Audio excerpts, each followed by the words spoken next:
Hello, Divine Sunshiners. Stay uplifted, stay motivated, stay ascended. Namaste, Namago.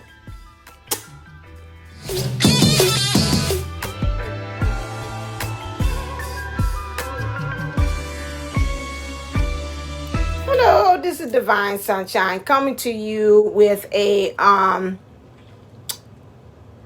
my 22 cents on a issue that I see that's talking about some of the issues of why in our divine masculine energies, why we keep steadily staying on the fence, where we stay in relationships such as what you all call the karmic, or we in a remediation situation or relationship to help us to remediate out of it, to understand us, to help us to get into our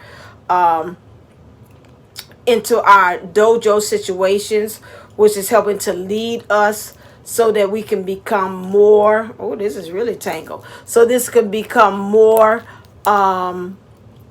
like our divine self, our Christ-like self. And this video, again, I've had a lot of videos that have come and to help me to get a really better focus and understanding of why does the divine masculine act the way that they do. And in the male, because I'm a divine feminine, I mean, well, yeah, whichever day it is, whatever, I'm a female. So I'm really trying to understand, and also dealing with my mom and her understanding that he's a twin and he's passed away, and trying to understand now the aftermath as to why did he act the way that he did in his 3D version, knowing that he was a twin, knowing that he did truly love my mother, even from all of the readings that I've have done. Love you too. Love me too. And this has caused her to really not understand, did he truly love? And I think that's all of us saying, like, well, you know, when I talk to him in the 50, he's this way, but when I talk to him in 3D, it's this. Or he's in the situation I could give. If I had that, I could retire and maybe not even have a channel. How many times subscribers and watchers and viewers will say, well, you know, if it was me, I meant to walked away a long time ago. I mean, it don't suit me. If you saying that she acted just as nasty as you saying, or if they not in love with anymore and they know they in love with me, why are they staying there? Some of them we know they're staying there is because of it's fear-based. Some of it's fear-based because it's family, clearing family bloodlines. And so also because of inner childhood wounds, those things need to get cleared as well. And this, you know, again, maybe past relationships. However, this one talks about the embellishment relationship, talks about and gives another aspect as to really what's this real root stronghold that these family ties have on it, that it's literally that some of our counterparts are not actually able to make that forward move, to make that next step that we saying, well, to me it's just that easy, but for them inside it is not. So we're going to watch and listen to some of it, and I will stop and interject my own things about this, but I wanted to bring this to you. I've been saying I was going to do a long time, and then I was like, nope, I'm stopping. I'm doing it now, because you all need to understand this when you all are saying they can't leave, they need to leave, it's just that easy. You'll see from this point of view that this young lady is talking about that it's not really truly that easy.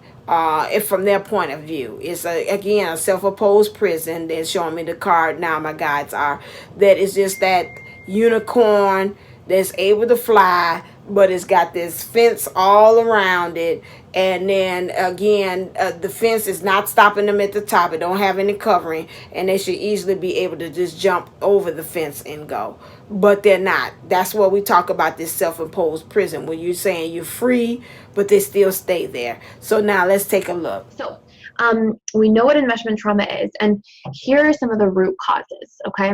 So in childhood, if caregivers have a lot of, there's a few. Number one, if caregivers have really high expectations for their children, then there can be a lot of enmeshment trauma. So for example, let's say you have a narcissistic parent, or let's say you just have a really unconscious parent, and that parent can't hold space for their child's individual needs, boundaries, values, feelings. They don't positively reinforce their emotions. You know, they expect the child to be quiet when they want the child to be quiet. They expect the child to be, you know, a performer and doing extremely well in school according to their expectations in all subjects, not just in noticing where the child's excelling or where their natural intelligence is and nurturing that and encouraging them to be effective in other areas, but not from a place of harshness, expectation, pushiness, pressure, and really attuning to their child and getting to connect to their child.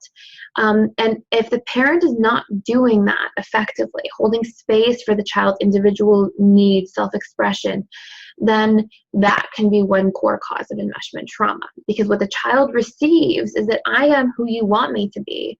And if I don't perform according to those expectations, I get punished. And that punishment, I'm going to go to great lengths to avoid. So I will basically become subservient or subdued to your needs, expectations. And as a survival strategy, I will literally let go of what I need and just attune to what you expect from me and basically give up my identity to avoid pain or punishment. Okay, so right there you see where that is where it begins. So it starts from the mother or the parent or whoever guardian it was keeping them, and they show them that. That gives them a point of, that's why some of them feel like I don't have an identity of my own, because I'm looking towards others to give me the identity that I am. So some of them are looking to their families. That's why they're really so knee deep into their families. I'm sorry, and I call it embellishment and theory. But again, that is a way in which it's stopping them to go, because some of them are looking they want to please their family. They want to make sure that they're doing okay. And, you know, they want to make, like say, if it makes you happy, if it makes the parent happy that they're doing that, this is the reason why they are actually doing those things, love you and love me too, because of that, because they want to make their family happy. And so that's why it's not so easy for them to kind of just break ties. That's why they get into those marriages, or, you know, something about being with you goes against the family belief systems or ideology, and you're out of it. And so they got to really buck, as I'm teaching the kids about conflict, they got to really go, it's really man versus society. They've got to really go against the family structure, their beliefs and things. And that's a very good big thing that they have to go against. And that's not literally so big, because, you know, some of them, they do that. Some of them got to the point that they will disown them. I watched I think it was a YouTube video, and they were talking about that. They were saying that the man was, the young lady was African American, and the young man was Hispanic. And he's like, my family disowned me. They didn't want me to be with her because she was black. And so here it is, but it's like, you know, but he said, I knew I love her. So I had to make a decision. It's either me and my family, be with my family, or be with the person that I love. You know, a lot of times, sometimes when they're in those situations, the divine masculine depends on the family financially. They're helping them. They can't be able to do anything. And so if they do that, it's like, okay, now how am I going to survive and fend for my own if I do this? So that's another thing that they have to think. They might not have the financial or the emotional support that they need. And so now they're out there on their own doing that. So that's another reason why, according to what she's saying about this trauma that they have experienced as well. Let's continue to listen. I might be in a really bad space. I need them to be okay for my own survival. And this is just this inherent intrinsic programming. Like, we're wired for this attachment. We're wired to be attuned to our caregivers. So at a very early age, if we're picking up on a lot of emotional fragility or pain or core issues in a parent or caregiver, we, as again, the survival or adaptation strategy, go out of our way to try to start taking on and fixing the problems that we're experiencing feeling wise with our caregivers, like trying to be there for them emotionally, trying to connect them emotionally, letting them dump their emotions on you, letting them express to you at a very young age, because you're like, if I can fix this problem, I become safer. And we're wired to make these adaptations. So that's another core issue. If your caregiver is going through an emotional time and they're not conscious about how to effectively deal with their emotions, especially around these children, their children, then, you know, that unconsciousness basically creates these sorts of patterns. And it's not that caregivers are like selfish or negative. It's just that their unconsciousness can get basically passed along to us. It can become our unconsciousness because we internalize it, we experience this, and then it becomes a sort of challenge or problem. Okay. Okay, so now that feelings that they're feeling there, it transfers over into the what you call the karmic or the remediator. This remediator comes along and they have the same vibrations that their caregiver has. So that is why when they're with them, they feel pretty much at home, or as some people say, they're used to the devil that they know. When you come along, you're as a twin flame looking at that, or the divine lover, or the ultimate lover, let's put it that way.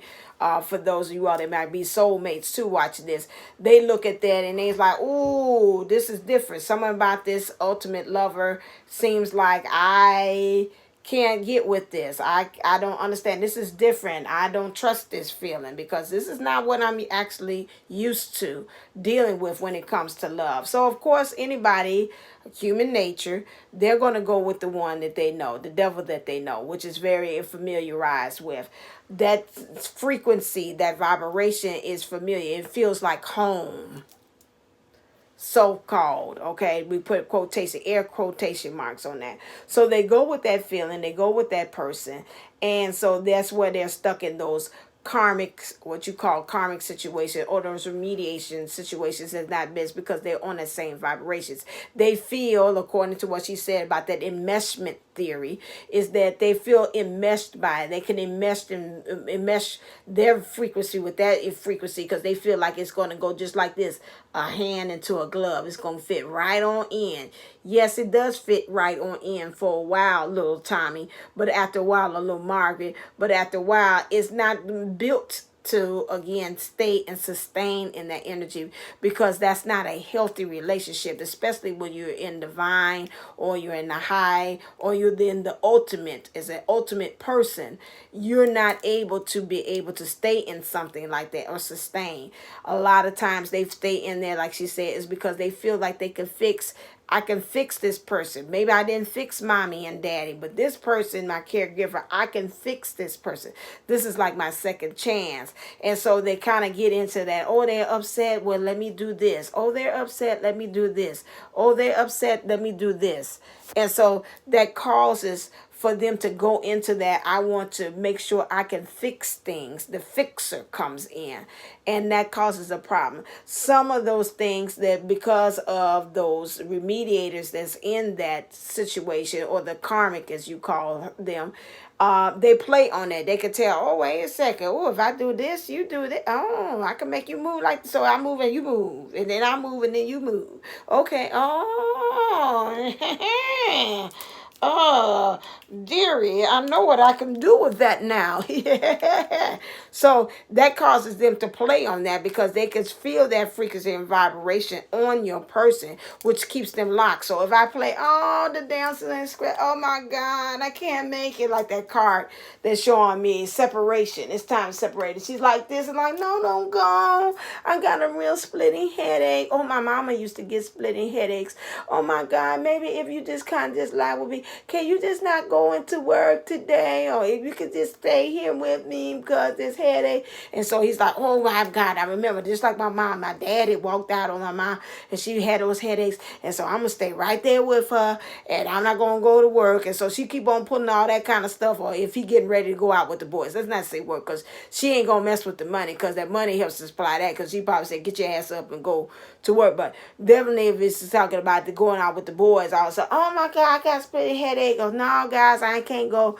You know, the wife got a splitting headache, so I'm gonna stay with her. Like, again, man, like, yeah. And so she keep on pulling that because she's trying to isolate him. So doing something more so like that causes for the divine masculine, because again, the divine feminine, whomever it is, okay, both of them, why our divine counterparts or our ultimate lovers are in those relationships, is because again, they're playing on that vibration, and they know right then that feels like they're enmeshing the vibration that they're used to with the household that they came from is enmeshing now into their present day relationship. Okay, let's continue on. And keep in mind, a lot of these patterns get carried out or brought into relationship dynamics at a very young age for caregivers. So like literally, these children are very young and the caregivers start instilling a lot of these patterns at an extremely young age, where that child still feels completely dependent on their caregivers for survival, right? So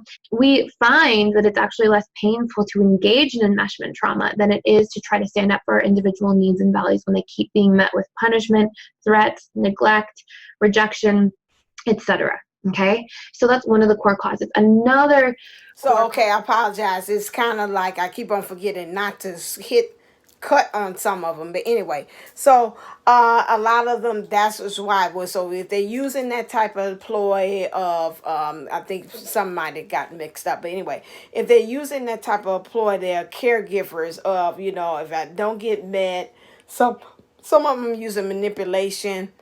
Some of them understanding that, hey, if I cannot meet my caregivers' feelings of making them feel better, hey, that makes me feel bad. And in turn, so a lot of times what I find myself is not expressing myself, not asking a lot of questions, because last time when I did that, I got on mom's nerves. So here they come forth into a relationship and they find themselves doing the same thing there. That's the same thing that a lot of times what mom, I was trying to help her to understand about leaving with my dad, that he at times was taught, that's that old school way of thinking that, you don't, you don't talk back, you don't say anything, you listen and you be seen but not heard, a lot of that stuff. And so some of those things, those ideologies that parents have in order to have control over the situation with their children and making sure that they're feared, in some ways, some of that stuff carries over into the person doesn't feel like they have a voice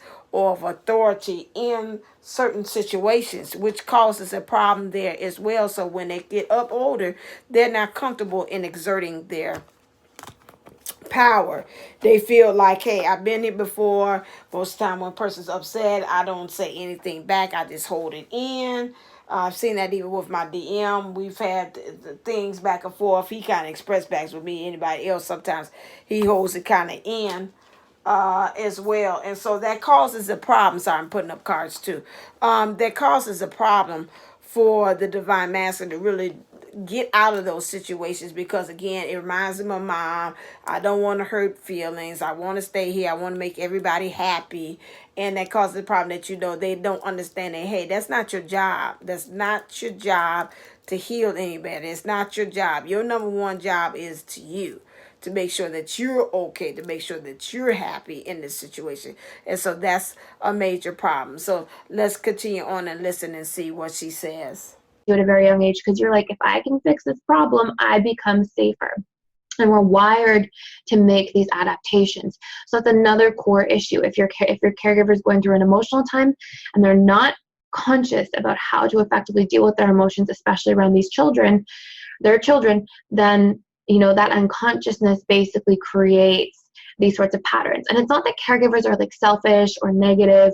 It's just that their unconsciousness can get basically passed along to us. It can become our unconsciousness because we internalize it, we experience this, and then it becomes a sort of challenge or problem. Okay, so what this creates is this total disconnect from ourselves, right? If we're so busy, and it's so important to be hyper vigilant about attuning to our caregivers, obviously as a result of that, through trying to fix their pain, we disconnect from our own feelings and needs because we're in that survival mode. We go all in to their stuff in order to cope.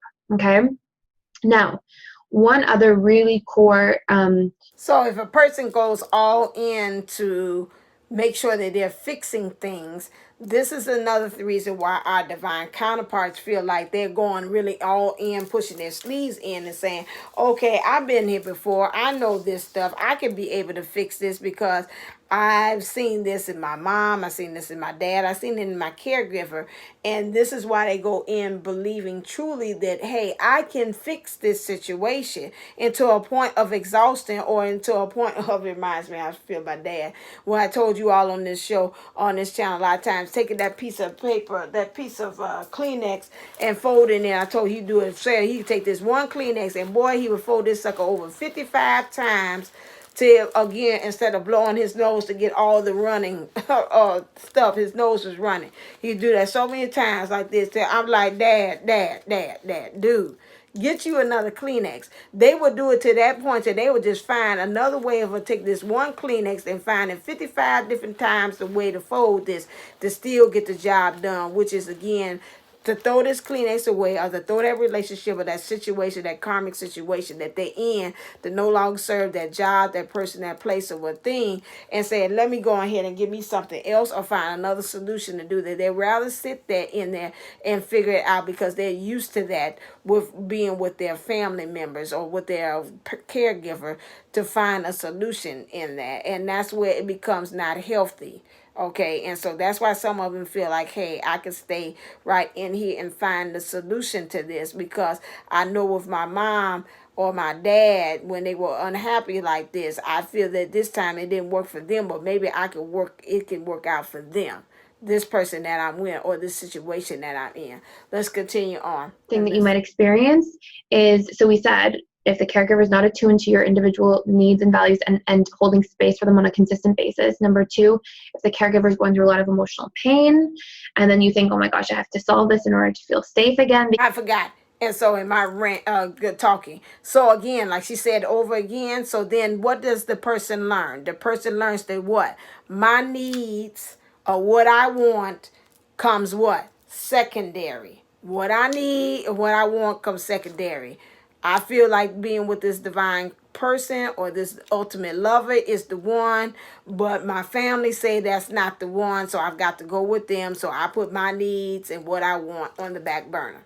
Okay, so you've learned through the process of being raised like this, the things that I want or my desires are no longer important. They're not a priority. They're an option. Okay, and so that's another way of them looking at the whole situation of why they're being in that situation with the hard lesson or the karmic or the remediation situation. They're not okay. I might not be okay. And number three, and just to sort of separate number 1 and 3, if you have a very narcissistic or highly expectant parent that puts a lot of pressure on you, you're going to think, oh my gosh, I have to perform, I have to show up, because if I get punished or if I get rejected, that's extremely painful.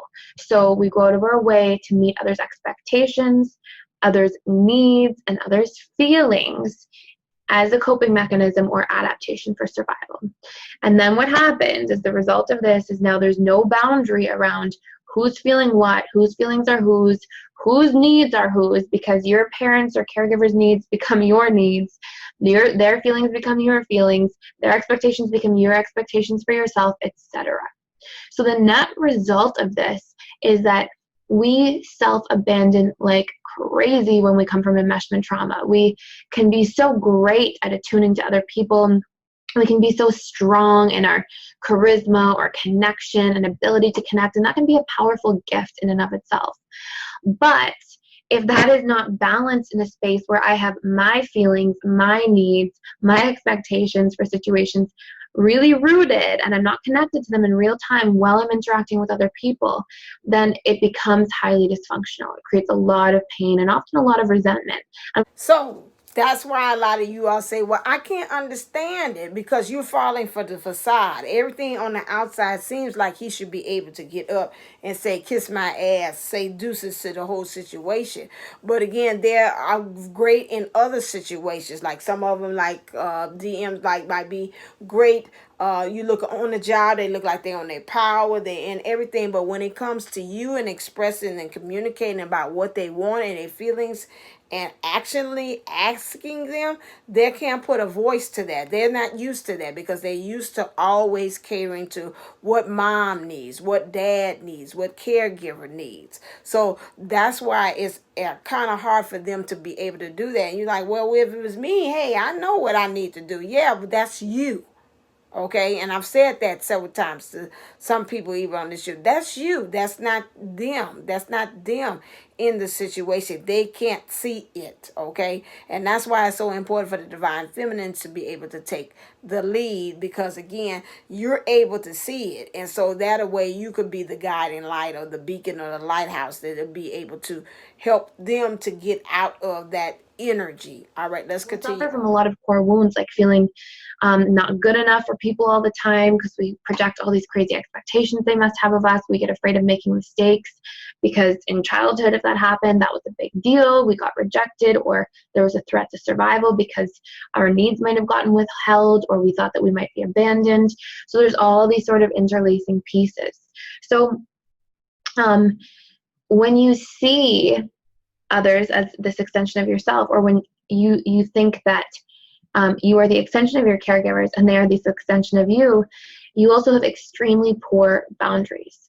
And when you don't have boundaries to this, in this specific space, then we also don't just internalize other people's expectations of us like crazy. We also project extremely high and unrealistic expectations onto other people, because if we're giving so much, then we tend to expect the same thing in return at a subconscious level. And the reason for this is because your subconscious mind is tracking the exchange of energy that happens within every single one of your relationship dynamics.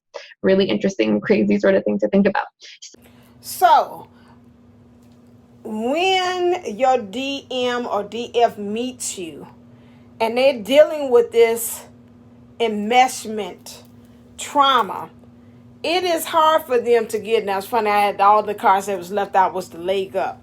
It is hard for them to get a leg up on the situation because they're coming from these high expectations and these boundaries that are not there, because they're trying to overcompensate for the not healthy boundaries that they have there. So they're coming up with other ways in which they can really make sure to really safeguard them heart and themselves for that. And so then with them have this unexpected expectations, of course, here you come along as divine counterpart, and they're looking and say, nope, they don't match up with nothing that I know of. I can't trust them. Danger Real Robinson. You have all these different issues, and then you like, poor little you come there innocently, loving him with no agenda, no nothing. But then against the karmic that you saying, well, we know they have a hidden agenda. They come in nice and sweet, according to you, and a way to get, or they come in and they really come in with good intentions, but knowing still at the end of the day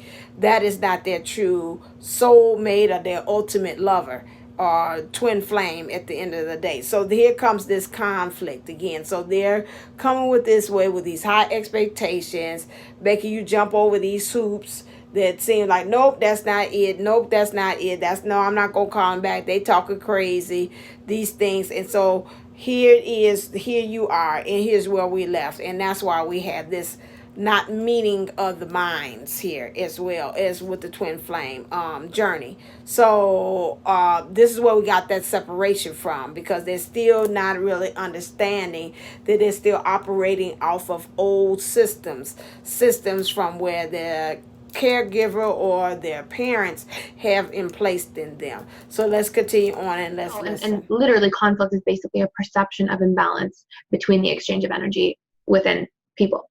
So we have to be able to heal this. And here's how we do this. So these are your steps for healing. Number one, and these are general, but they're really effective.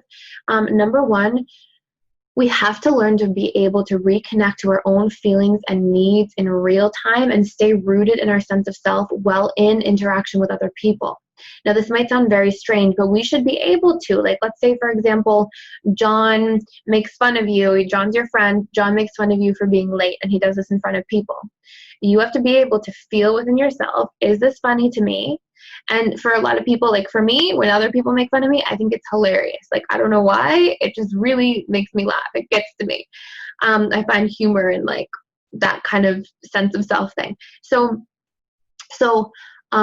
But for other people, and that's okay, there's nothing wrong with this. For other people, for somebody else, they might have a sensitivity to that. Maybe they have a core wound around feeling made fun of in front of people, or shamed publicly, or humiliated. And so different people are going to feel different things in different circumstances based on how they're interpreting circumstances through their filter of their past. all of their wounds, all of their expectations, their beliefs, everything. So if I'm sitting with John and I think it's funny, then that's great. But I have to be able to tune in and make sure I'm not just laughing so that I, don't not fit in front of everybody, or laughing because I think I have to please John, or, something like that. And keep in mind, like, one of the core, most prominent pieces around enmeshment trauma is a lot of people pleasing, right? So if I were somebody who had a wound there specifically, I have to be able to tune in and feel those feelings in real time and be like, okay, John thinks this is funny, but this doesn't feel good for me. And what do I need right now in this situation? Well, I probably need to express a boundary to John and say, hey, John, I get that you're just joking around, but, let's talk about something else. I don't find that funny. Or, hey, John, like, that's not acceptable. I feel shamed. And can you talk about something different, or can you take the attention off of me, or whatever it is that you need to say that's right for you? You need to express that in that moment. And you can't express a single thing in the moment if you are not tuned in to what your feelings are and what your needs are. So that is the prerequisite to any healthy self-expression, boundaries, and to really put an end to people pleasing. We people please naturally when we're more tuned in to other people's feelings and other people's needs and expectations from us than we are our own. If we're equally tuned in, and if we treat, and this is this point number 2, we have to. So, with the divine masculine energy, we mostly know a lot of times we talk about the people pleasing on the outside. So, really, in order for us, and let's not just, again, like I tell you on this channel, just throw it off on the divine masculine, our counterparts on the outside. But remember, the divine masculine energies is the actions within. So what is it that we have been not putting up the proper barriers for, not standing up for ourselves, where things have not been truly in aligned with us, that we really need to try to get to the point that we're saying, hey, I done kind of let that kind of like slide over a couple of times, like ha ha he being the butt end of the jokes, or really kept on going at this job and knowing that, hey, I'm not 100% in this. I should have placed barriers. I let my boss talk to me in any kind of way, or I tried my coworkers talk to me, or they put on projects on me, and it's caused me to be here for late nights. They try to use the excuse that it's because of COVID. We're downsizing or whatever like that, but I'm being used at the same time. Where is it that I'm not putting up a healthy boundary and letting them know that, hey, this is not right? I feel like it's all right. Where is it in my spirit? I said, oh, it's not right, but then I sat up there and said, well, they really need me, because they really saying about that. And I've came up with all different kind of excuses then to really get in touch and in tune with who I am.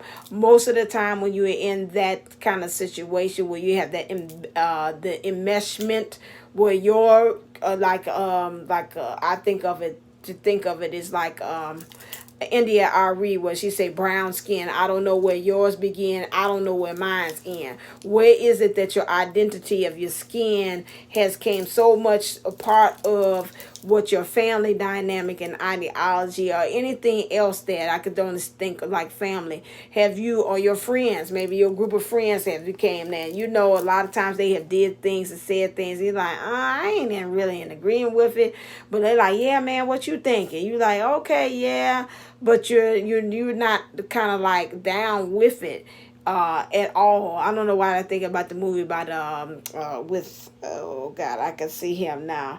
Not Al Pacino, Robert De Niro. Thank you. He came. He's like, my name is Robert De Niro, and he was talking about that movie about that. I think it's called The Bronx Tales, and he had his group of friends. They were in the car, and they was talking about killing, terrorizing the African American communities. Like we gonna do this because they messed up our stuff. They came over here in our neighborhood, and we gonna get them back. They got nerve come tripping through here with the bikes and stuff, and so then they did in turn. He went on ahead and said he got upset.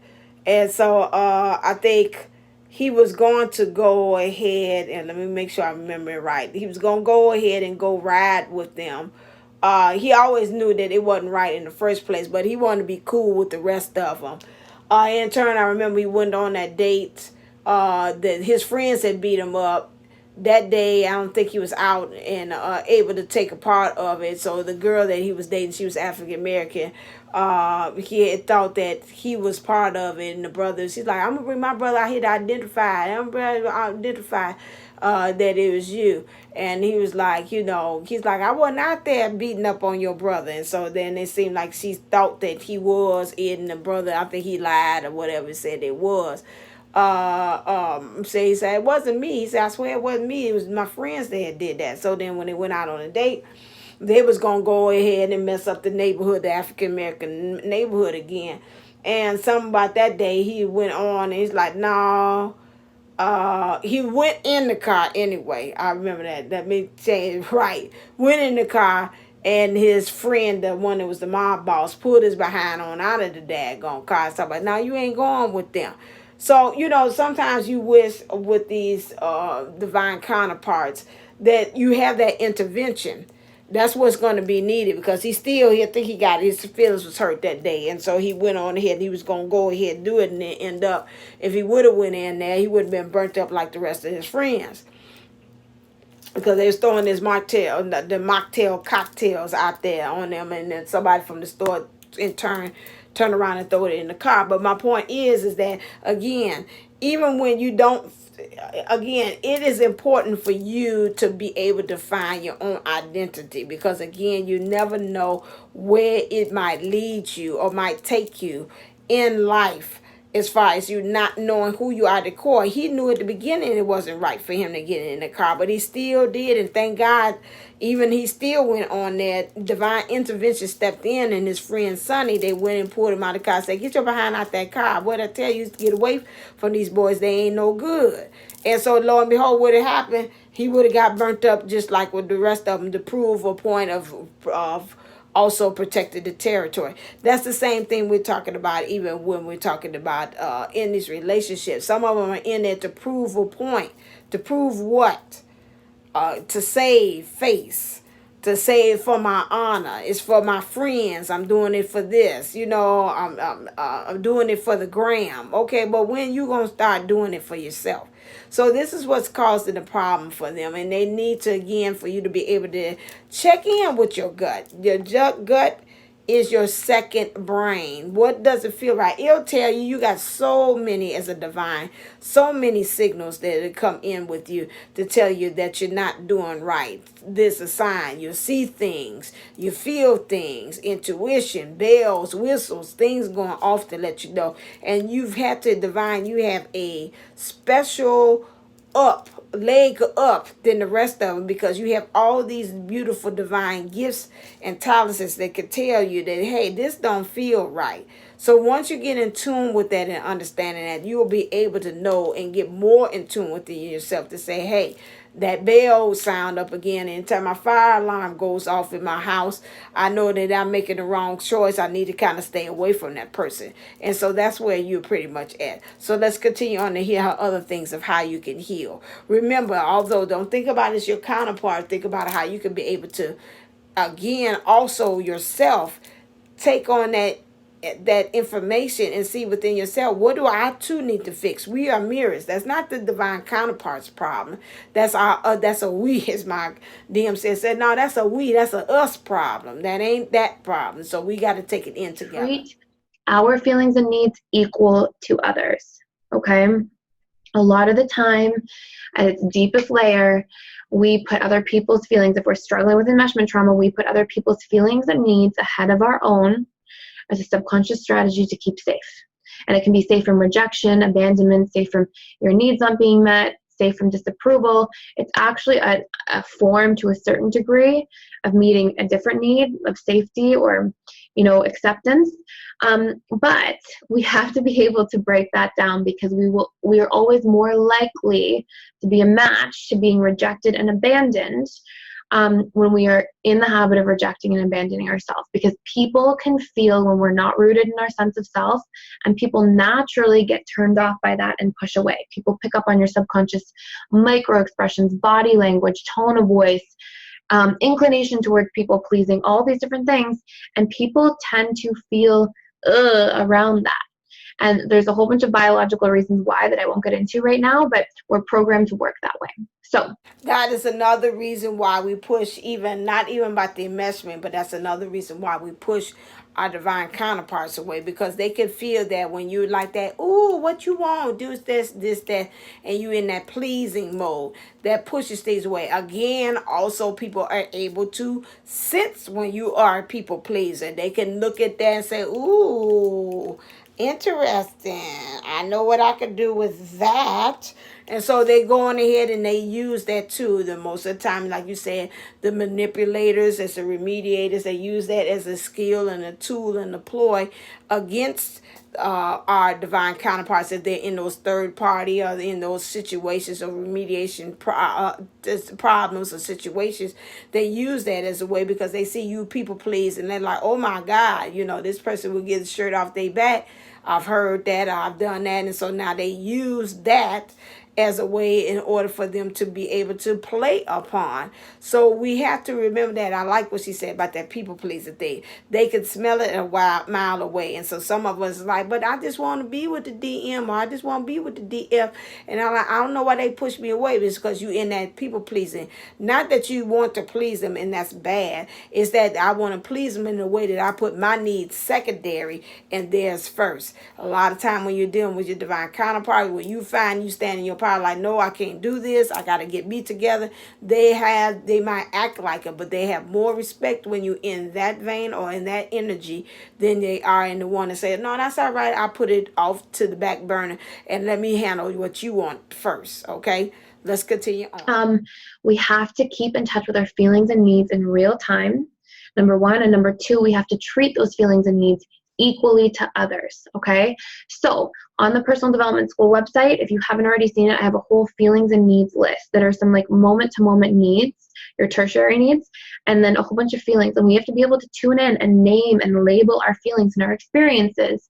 And we have to be able to follow that up by going, okay, and what do I need in this moment to feel better or to feel safe or to feel comfortable? Okay, so you want to also notice how you are feeling in relationship to your environment. Okay, so you want to notice if you walk into a room full of people, right away, do you go into people-pleasing mode? Right away, do you go into feeling threatened mode? What is your natural emotional undertone when you're around people? And that will be a really good gauge or sort of signpost regarding how enmeshed you are. Number three, or sort of number four, because that past one was kind of number three, you have to make active habits in your life that are preventing self-abandonment. So you have to be clean and clear about what your activities are that matter to you. So it might be, sports are important to you. And then every time you get into a relationship, you throw away sports because you just want to spend all your time with your partner. Or it might be that every time, maybe social and friendships are important to you, but every time you get into a relationship, you're so afraid to not spend time with your partner or hurt your partner by spending time with other people or whatever it might be that you toss those needs away. You have to be clear ahead of time. What is important to me? What makes me whole? What gives me my sense of self for who I am? And how can I ensure that I connect to these pieces within myself and I maintain habits as soon as I enter into a relationship, so I'm not throwing myself away for a relationship. And relationships are not supposed to be about sacrifice. They're supposed to be about compromise. And there is a massive difference. Sacrifice is, hey, your need takes precedence over and bulldozes my need.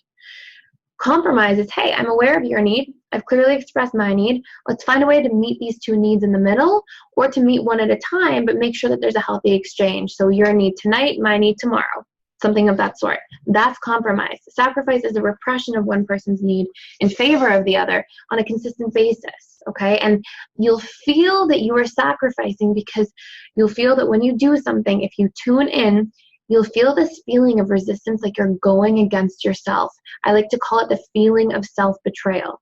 Sacrifice is a form of self-betrayal. And here's something super interesting. The more you're abandoning yourself, the more you're betraying yourself, the more you're rejecting yourself in favor of somebody else, the more painful when somebody else does that to you, it will be. And here's why.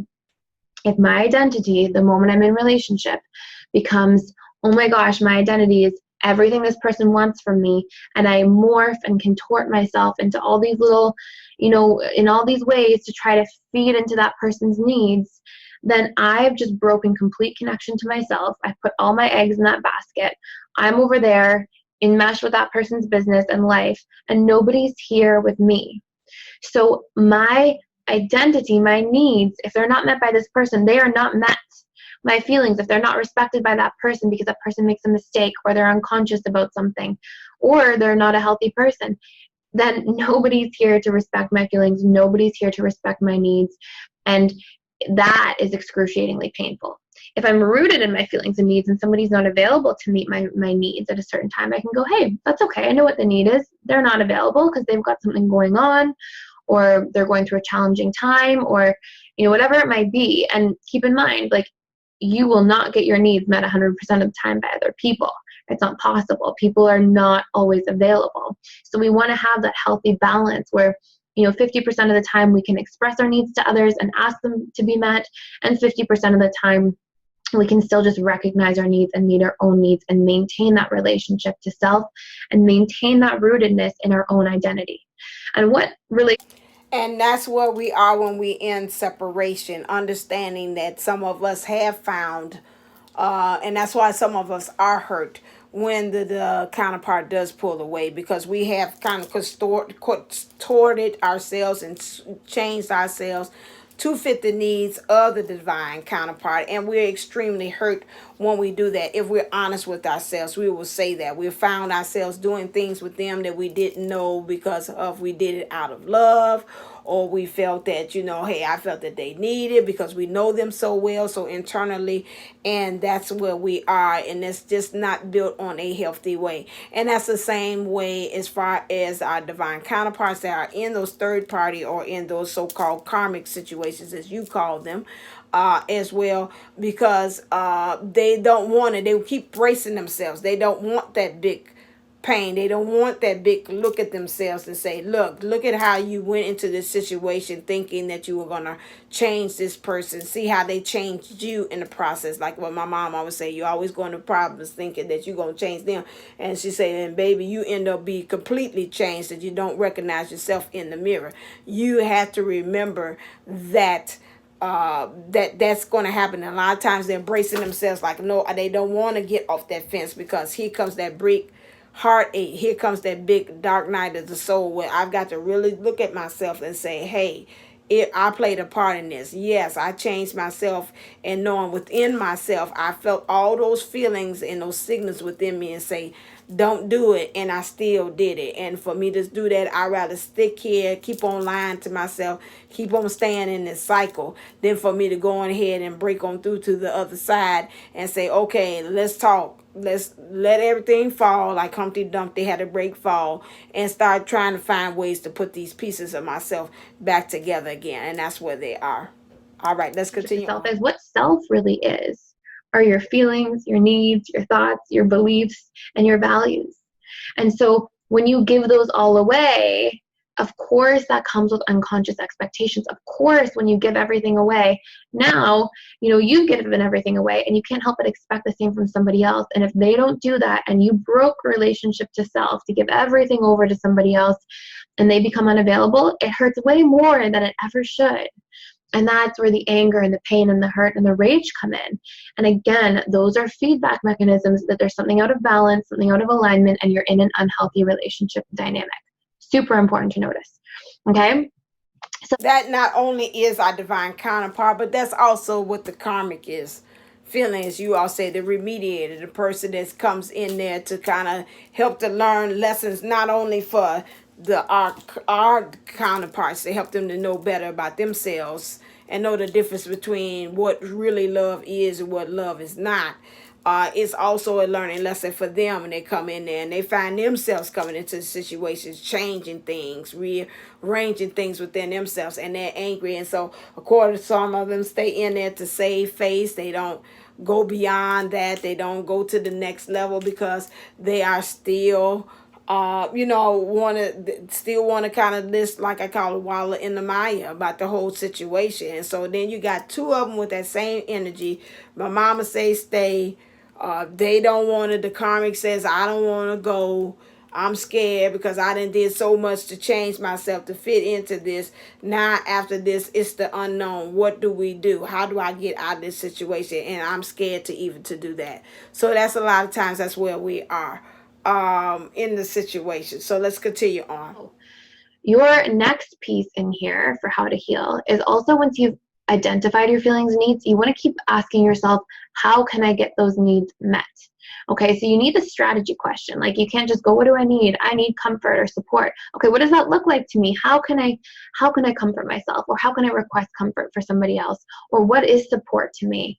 You know, is it a hug? Is it somebody validating my feelings? Is it somebody just spending time with me, being present? What is it, and how do I get that met? So we have to get really clear and specific, isolate what that word or what that need means to us very specifically, and then how do we want to strategize ways or steps to get that. A lot of times in the DM energies, that's foreign territory for them to go in.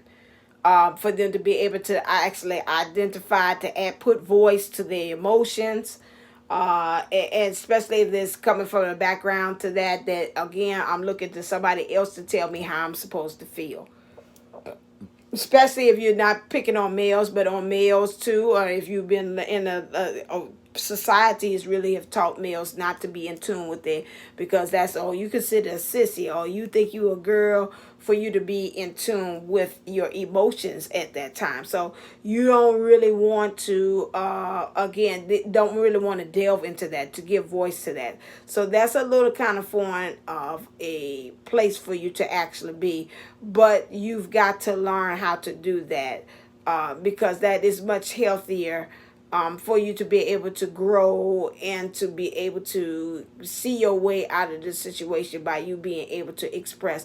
That's more so males, you have to get yourself in touch with your divine feminine energies to be able to help you to give voice to that. And that's why a lot of times they kind of like semi stay stuck, because the divine masculine energies are all about the outside. Is all about the actions. The emotions is not one. It's about doing things, but not sitting there and thinking about what's my objective of reasoning for doing those things. All right, let's continue. Okay. And lastly, these things need to be expressed. Okay. If you just internalize the feeling and need, then it doesn't do anything. You have to make sure that you're expressing to the people around you that healthy boundary, or what those feelings and needs are, so that you are ending that bleeding into each other with relationships, so that you're actually able to say, look, I can be attuned to you and I can stay rooted in myself at the same time. It doesn't have to be one or the other. It doesn't have to be you at the expense of me, because that will always create pain in the dynamic, and those are the best breeding grounds for resentment, because resentment is essentially a perception of imbalance and an unmet need. Okay, so the last thing I'll say in here is that if we are rooted in or struggling with enmeshment trauma, we also tend to have a lot of trust issues, because we tend to project onto other people, most painfully so, or get most triggered or charged by in other people, the habits and behaviors that we're applying in relationship to ourselves. So for example, if I can't trust myself to not abandon myself and reject myself as soon as I'm in relationship, I really get afraid and distrusting that somebody else will do that to me. Okay, so we tend to project onto other people what our core issues are in relationship to self.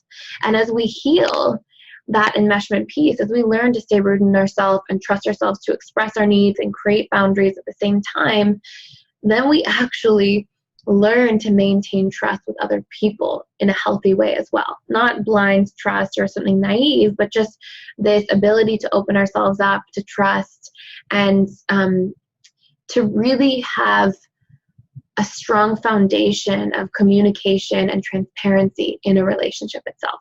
Okay, so this is an initial piece about enmeshment. You can tell I'm super passionate about this.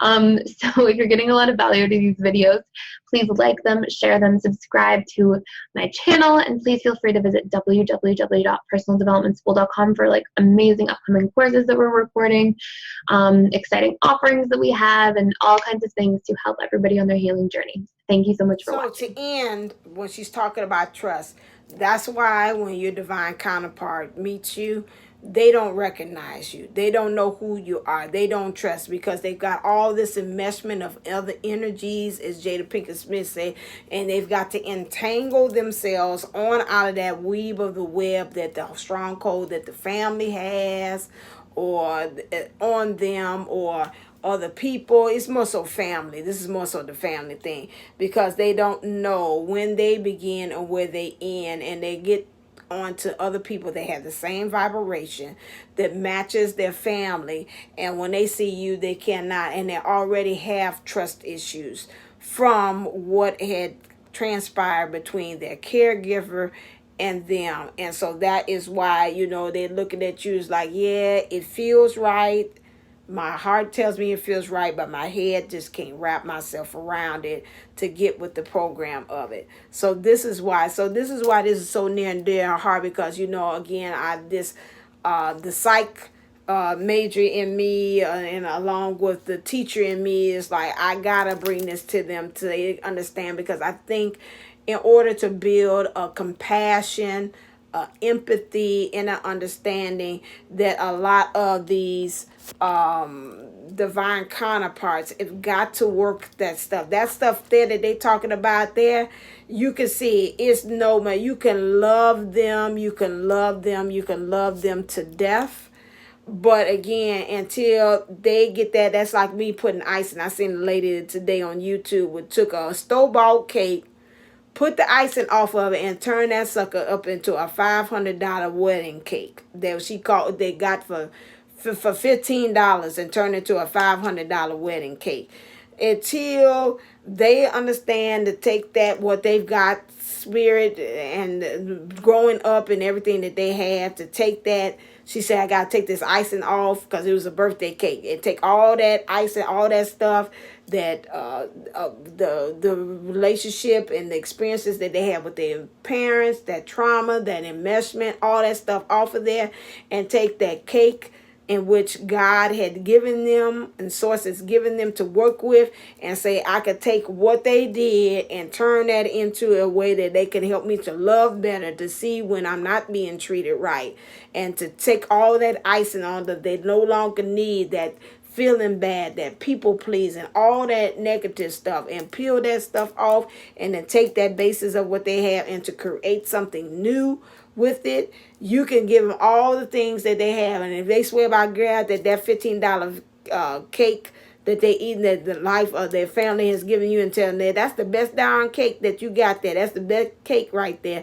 and they eating it like anime, eat the cake, and they keep on telling them to eat the cake, and Adam talking about, I don't want to eat the cake, and everybody around them is saying that's not healthy, that's really of good. Your divine is telling them, I don't want that you shouldn't be eating that cake.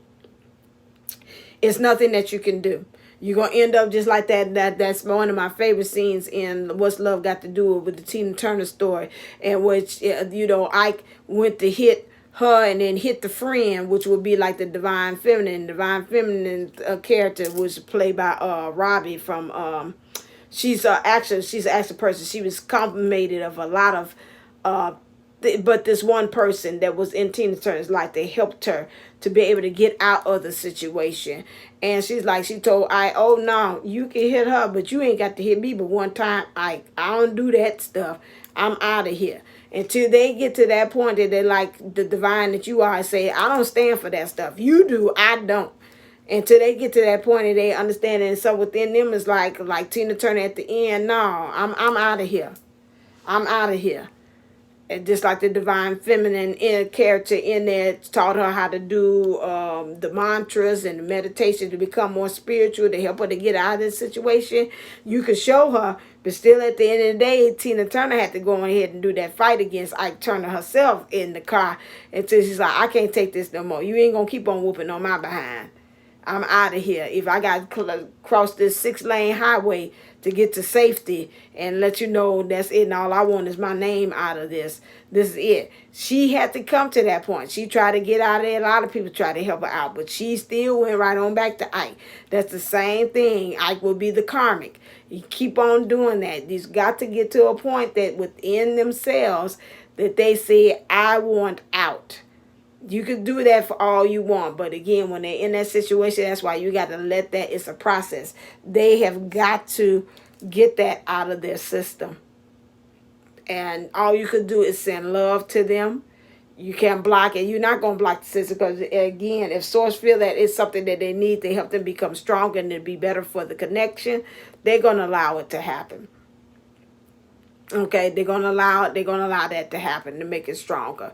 Again, on that point, and so that is where you're at the point that you have got to, again, like I said, do your work. Make sure that you're not people pleasing. Check yourself when you're doing things wrong, so that you can be that much stronger and better. So when your divine counterpart comes out of that situation and say, "Now I know who I am. I'm standing in my power. I'm ready." That you too could be ready, and you all could walk together to heal two healed persons, two whole persons for the divine union. Okay. All right, then. I had to bring that to you. As always, I hope that you enjoyed it just like I did. And as always, I will put the link in the description box or down in also in the conversation too for the young lady's the original video as well. So as always, stay uplifted, stay motivated, stay ascending. Namaste, namago. Love you.